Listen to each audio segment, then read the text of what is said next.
A lot of people have asked me to talk about what's going on in Minnesota with the fraud case and MAGA putting Somali immigrants front and center.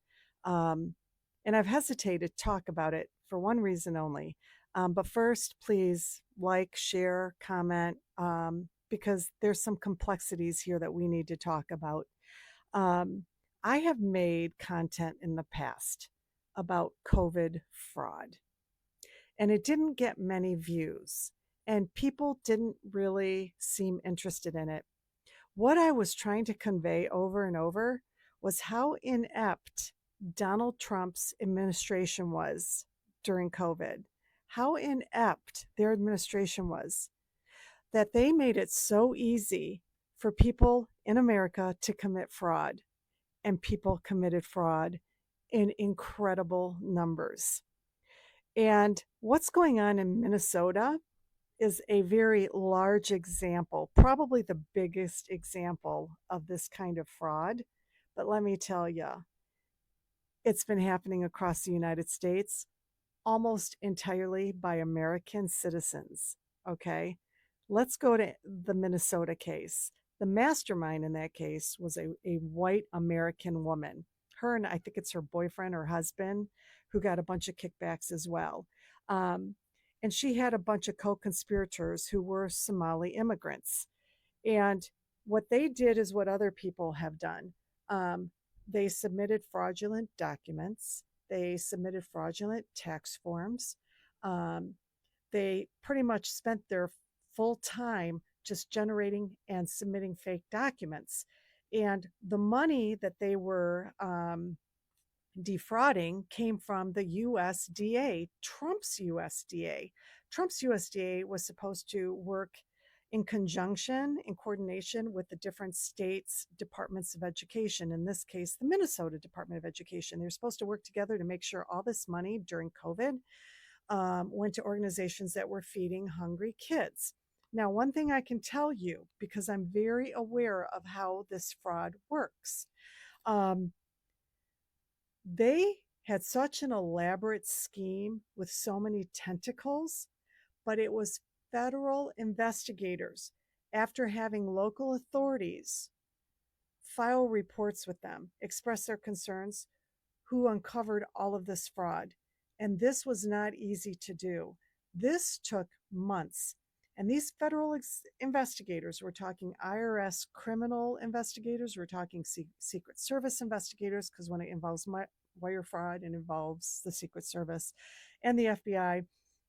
They managed to indict all of these people back in 2022. So they didn't get away with it for that long. They got away with a ton of money, but they didn't get away with it for that long.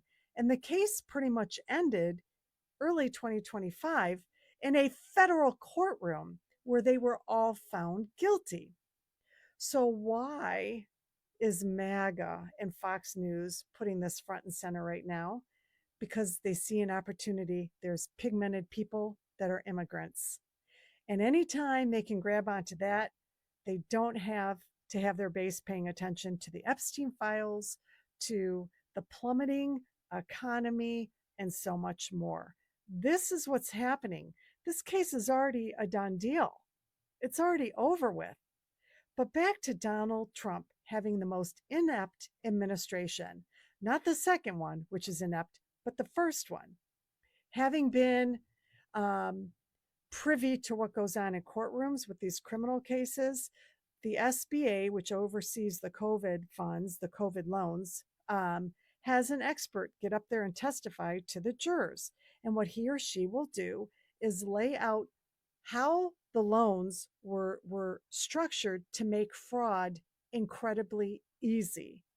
You merely have to submit fake information with fraudulent signatures, fabricated payrolls, fabricated IRS 990s, and Trump's administration, his SBA, approved these people. And we are talking tens of thousands of people who committed fraud in a matter of minutes because it's all done online, you see. And then the banks and credit unions would dole out this money to people who had been approved by Trump's administration. So now the banks and credit unions are trusting Trump's administration. So are the different governors of the different states. Think Tim Walz. So now the banks and local authorities start noticing a bunch of red flags like lavish spending and all kinds of stuff, right? So they're trying to alert Trump's administration, hey, we're worried. We're submitting a complaint. Well, there were so many complaints submitted that the investigators were overwhelmed. They couldn't get to them. It was a heaping pile of fraud. So now Biden is in office. So what does he try to do? He wants to add 90,000 IRS staffers, including a good chunk of IRS criminal investigators, to get out from under this heaping case of fraud. And what do Republicans do? They say no. You can't have funding for the 90,000 IRS staffers, including investigators, to go after the fraud. So then Biden extends the statute of limitations by like 10 years to give investigators time to investigate everybody. They're still sitting on so many cases of fraud that these fraudsters have not had a knock on their door yet because the investigations have not even started. That's that many people committed fraud because of Donald Trump. Right now, they have stolen $200 billion, the different fraudsters. But that's only what we know and what came out of court cases where those individuals were convicted. A drop in the bucket. So you talk about Minnesota, the buck stops at Donald Trump and his inept administration for just having shitty, pretty much no controls in place. That's a message I want everybody to walk away with. Is it all MAGA supporters that committed fraud? No. There's a Democratic politician in Florida who was just indicted for defrauding the government by $15 million, fraudulent COVID relief loans. But let me tell you, they're all American citizens, almost every one of them. And most of them are white. So why Somalis? Why in a blue state? So we don't focus on Epstein and we don't focus on the economy. Anyway, I hope this helps. Please share.